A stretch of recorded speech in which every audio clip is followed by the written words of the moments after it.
नमस्कार दोस्तों, मैं मनोज पर आप सभी को हमारे चैनल में फिर से एक बार स्वागत है। तो चलिए दोस्तों, आपके समय ना लेते हुए हम फिर से एक नई क्लास की ओर आगे बढ़ते हैं। आज हम जानते हैं दोस्तों, ट्रांसफार्मर में हम क्या क्या टेस्ट करते हैं। जी हाँ दोस्तों, आप यदि इंडस्ट्रियल में काम कर रहे हैं या कहीं प्रोजेक्ट में काम कर रहे हैं तो आपको यह जानना बहुत ही जरूरी है दोस्तों कि हम ट्रांसफार्मर में क्या क्या टेस्ट करें। सपोज एक कोई रनिंग ट्रांसफार्मर अचानक से ब्रेकडाउन होती है या उसमें कुछ प्रॉब्लम होता है तो आपको यह जानना बहुत ही जरूरी है कि हम क्या क्या टेस्ट करके ट्रांसफार्मर के अंदर क्या प्रॉब्लम हुआ है, क्या ब्रेकडाउन हुआ है, इसको पता कर सकते हैं। और सपोज यदि आप प्रोजेक्ट में काम कर रहे हैं, मालिक आपको कह दिया कि चलो जाओ एक ट्रांसफार्मर लेके आओ, तो आपको टेस्टिंग ही पता नहीं है। अब किस बेसिस पर, किस आधार पर आप ट्रांसफार्मर को सेटिस्फाई करेंगे, अप्रूवल करेंगे कि ये ट्रांसफार्मर सही है, लेके आना है। ये ट्रांसफार्मर का टेस्टिंग आपके लिए, आपको नॉलेज के लिए जानना बहुत ही जरूरी है दोस्तों। तीसरी टॉपिक के साथ आगे बढ़ते हुए मैं आपको ओनली फॉर आज बताता हूं कि इंपॉर्टेंट जो टेस्टिंग है ट्रांसफार्मर का, जो इंपॉर्टेंट टेस्टिंग है, कौन कौन सा इंपॉर्टेंट टेस्टिंग हमको करना चाहिए, जिससे हमें यह पता चलता है कि लगभग ट्रांसफार्मर हमारा सही है। तो चलिए हम आगे बढ़ते हैं। जैसे कि आप देख रहे हैं दोस्तों, मैंने एक बोर्ड पर लिख के रखा हूं ट्रांसफार्मर का क्या क्या हम टेस्ट करते हैं। सबसे पहले क्या टेस्ट करते हैं? IR test. क्या करते हैं? IR test. IR test means insulation resistance testing.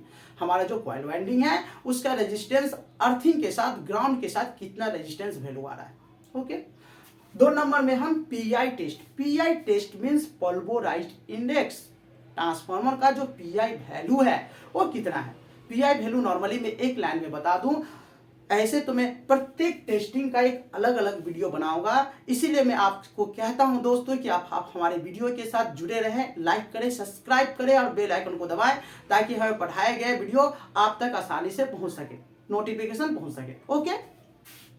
तो जैसे मैं बता रहा हूं, तो पीआई वैल्यू, सपोज ट्रांसफार्मर का पीआई वैल्यू क्या है, आपको मैं एक लाइन में बता दूं कि 10 मिनट का मेगर वैल्यू। सपोज मैं मेगर से आईआर टेस्ट कर रहा हूं, इंसुलेशन रेजिस्टेंस चेक कर रहा हूं, किसके साथ?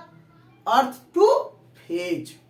अर्थ टू फेज 10 मिनट का मेगर वैल्यू को हम स्टॉप वॉच ऑन कर मेजर करेंगे, 10 मिनट तक छोड़ देंगे। सपोज 1000 मेगा ओम्स मेरा आया, मैं उसको लिख के रख दिया। 10 मिनट का जो वैल्यू आया उसको मैंने नोट डाउन करके रख लिया। उसके बाद फिर से क्या करूंगा? मेगर को ऑफ कर दूंगा, फिर से 1 मिनट का वैल्यू लूंगा। 1 मिनट का वैल्यू और 10 मिनट का वैल्यू को दोनों को क्या करना है? भागा कर देना है, डिवाइड कर देना है। अब जैसे ही डिवाइड करोगे दोस्तों, आपके सामने पीआई वैल्यू आ जाएगा। नॉर्मली 1.2 पीआई वैल्यू सेटिस्फाई किया जाता है, अप्रूवल किया जाता है, बट 1.2 से 1.5 या 1.7 या 2 से अधिक हो, इसको बहुत ही अच्छा माना जाता है।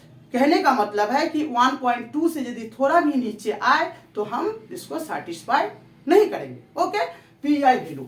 3 नंबर में आते हैं दोस्तों, magnetic balance test. Magnetic balance test, suppose 3 phase की ट्रांसफार्मर है तो 3 फेज की ट्रांसफार्मर में हम मैग्नेटिक बैलेंस है कि नहीं, जो मैग्नेटिक फील्ड हो रहा है तीनों फेज में, वो बैलेंस है कि नहीं। सपोज मैग्नेटिक फील्ड ही बैलेंस हमारा नहीं रहेगा, हमारे जो आउटपुट से ट्रांसफार्मर से एलवी साइड से जो हमारा सप्लाई प्रोवाइड हो रही है वो सप्लाई बराबर नहीं रहेगा। इसीलिए हम क्या करते हैं? मैग्नेटिक बैलेंस टेस्ट करते हैं। 4 नंबर में मैग्नेटिक करंट टेस्ट करते हैं। इसका कोर का, ट्रांसफार्मर के वाइंडिंग में कुछ इंसुलेशन का यदि कुछ प्रॉब्लम होता है या कोर में कुछ प्रॉब्लम होता है, ये करंट रेशियो से हमें पता चल जाता है। करंट रेशियो में अनबैलेंसिंग आएगा। सपोज मैं इसका डिस्क्रिप्शन में ब्रीफ करके बताऊंगा, अलग अलग करके बताऊंगा। Magnetic current test.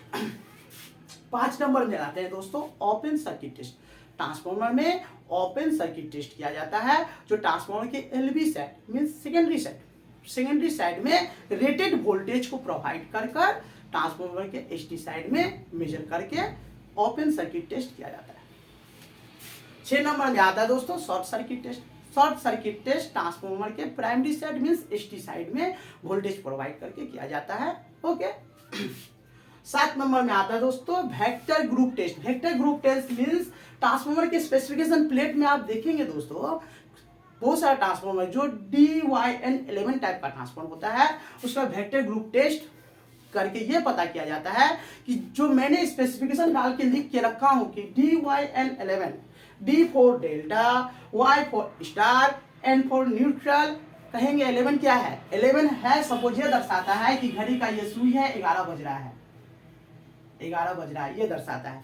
तो स्टार डेल्टा का वेक्टर ग्रुप करके कनेक्शन डायग्राम बना के यहाँ पे मिला के दिखना पड़ता है हमको कि हमारा DYN11 वाइंडिंग कनेक्शन इंटरनल है कि नहीं, स्टार डेल्टा कनेक्शन है।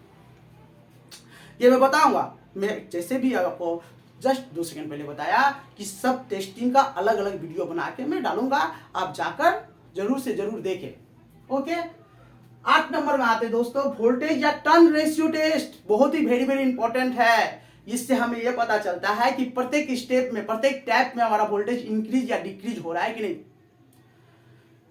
एसटी साइड में लो वोल्टेज प्रोवाइड कर हम एलबी साइड में turn ratio test, voltage turn ratio test check करते हैं स्टेप बाय स्टेप, टेप 1 से लेकर टेप 33। यदि छोटा ट्रांसफार्मर है टेप 1 से लेकर 17, इंक्रीज या डिक्रीज करके वोल्टेज इंक्रीज हो रहा है, टेप डाउन करने से वोल्टेज डिक्रीज हो रहा है कि नहीं, इस टेस्ट को किया।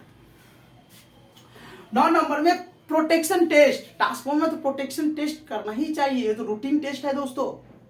प्रोटेक्शन टेस्ट मीन्स ट्रांसफार्मर में बहुत सारी डिवाइस, प्रोटेक्शन डिवाइस हम लगा के रखते हैं, उस प्रोटेक्शन डिवाइस हमारा एक्टिव है कि नहीं। हो सकता है चलते चलते प्रोटेक्शन डिवाइस डैम होके बैठा हुआ है, एक्टिव नहीं है, काम नहीं कर रहा है, तो हमको प्रोटेक्शन डिवाइस चेक करना है। तो हमारा ट्रांसफार्मर कुछ इंटरनली यदि शॉर्ट सर्किट होता है या कुछ भी प्रॉब्लम होता है, डिवाइस मेरा हेल्दी नहीं रहेगा, तो ट्रांसफार्मर ट्रिप नहीं करेगा।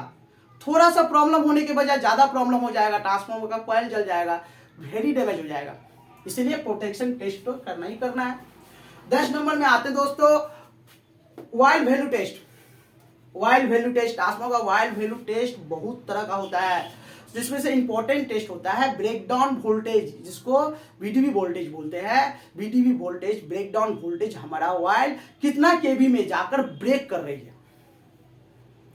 ये टेस्ट के साथ साथ बहुत सारा वाइल का टेस्टिंग होता है। मैं जैसे बताया कि सबका मैं अलग अलग करके एक छोटा वीडियो बनाकर मैं डिस्क्राइब करूंगा, आपके सामने रखूंगा, ताकि आपको डीपली समझ में आए। और इस उम्मीद के साथ मैं आपसे कहता हूं कि मेरे नए भाइयों और बहनों का आप मेरे वीडियो को शेयर करें, लाइक करें, सब्सक्राइब करें, बेल आइकन को जरूर से जरूर दबाएं, ताकि हमारा वीडियो आप तक इजीली नोटिफिकेशन पहुंच पाए। नमस्कार दोस्तों।